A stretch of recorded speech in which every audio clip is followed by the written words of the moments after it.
बिहार में विधानसभा चुनाव को लेकर राजनीतिक पार्टियां तैयारियों में जुट गई हैं। इस बीच बिहार बीजेपी प्रदेश कार्य समिति की बैठक हुई। वर्चुअल तरीके से हुई इस बैठक में बीजेपी के राष्ट्रीय अध्यक्ष जेपी नड्डा भी शामिल हुए।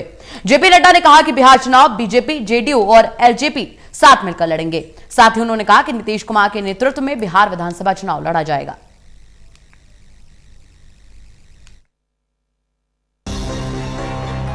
बिहार प्रदेश कार्य समिति की बैठक में बीजेपी अध्यक्ष जेपी नड्डा ने कहा है कि जब भी बीजेपी, नीतीश कुमार और लोक जनशक्ति पार्टी साथ आए हैं, हमारी जीत हुई है। हम तीनों पार्टियां मिलकर चुनाव लड़ेंगे और जीतेंगे। बीजेपी के साथ एनडीए के सहयोगी दल जेडीयू और लोक जनशक्ति पार्टी की भी चुनाव में जीत हो। साथ ही जेपी नड्डा ने कहा है कि नीतीश कुमार के नेतृत्व में बिहार विधानसभा चुनाव लड़ने जा रहे हैं। विपक्ष पर कटाक्ष करते हुए जेपी नड्डा ने कहा कि बिहार और देश में विपक्ष पूरी तरीके से समाप्त हो चुका है। विपक्ष केवल खोखली राजनीति करता है। साथ ही जेपी नड्डा ने पार्टी कार्यकर्ताओं से अनुरोध किया कि वे छोटी छोटी मीटिंग करें और डोर टू डोर कैंपेनिंग करें। सबसे प्रभावी डोर टू डोर कैंपेन ही होगी। बीजेपी और नीतीश कुमार के जरिए किए गए काम को बिहार की जनता तक पहुँचाना है। जेपी नड्डा ने कहा है कि बिहार में अभी लॉकडाउन है, इसलिए 6 सितंबर के बाद वो बिहार जरूर आएंगे। जेपी नड्डा ने कहा है कि बीजेपी को अपने सहयोगी दलों को भी जीत दिलानी पड़ेगी, इसलिए उन्हें अपनी ताकत लगानी होगी। बीजेपी को अपने सहयोगी दलों को भी शक्ति और ताकत देनी है। कोरोना संक्रमण काल में चुनाव होने वाले हैं और ये एक बहुत बड़ी चुनौती है। भारतीय जनता पार्टी के कार्यकर्ताओं को कोविड के दौरान जो सेवा कार्य किया, जो लाखों के हिसाब से आपने फूड पैकेट बांटे, 1 करोड़ से ज्यादा आपने फूड पैकेट बांटे, आप बधाई के पात्र हैं। उसी तरीके से आपने वर्चुअल रैली के माध्यम से संपर्क अभियान किया, इसके लिए भी मैं आपको बधाई देता हूं कि आप लोगों ने बहुत अच्छा काम किया है। और भारतीय जनता पार्टी अकेली पार्टी रही है जिसने अपने आप को संक्रमण काल में जनता से जोड़ करके रखा, माइग्रेंट लेबरर्स की चिंता की, उनके पास जाकर के उनकी व्यवस्था की है। इसके लिए मैं भारतीय जनता पार्टी के कार्यकर्ताओं को बधाई देना चाहता हूं, उनको इस सहयोग के लिए।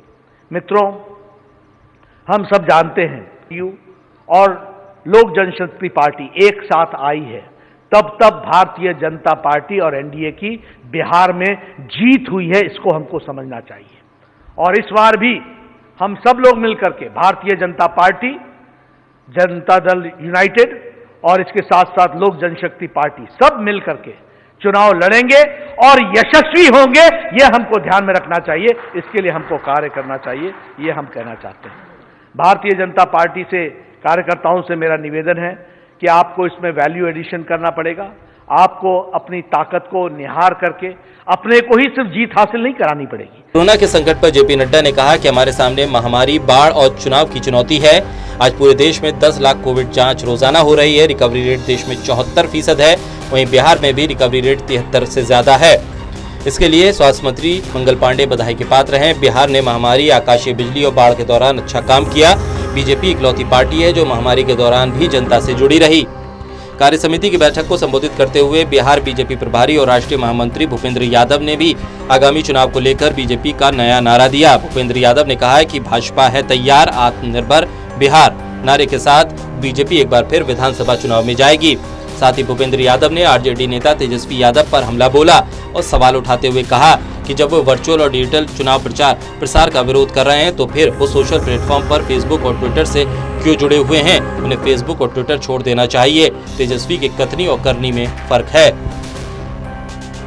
Lalit Narayan Kandpal, total news, Delhi.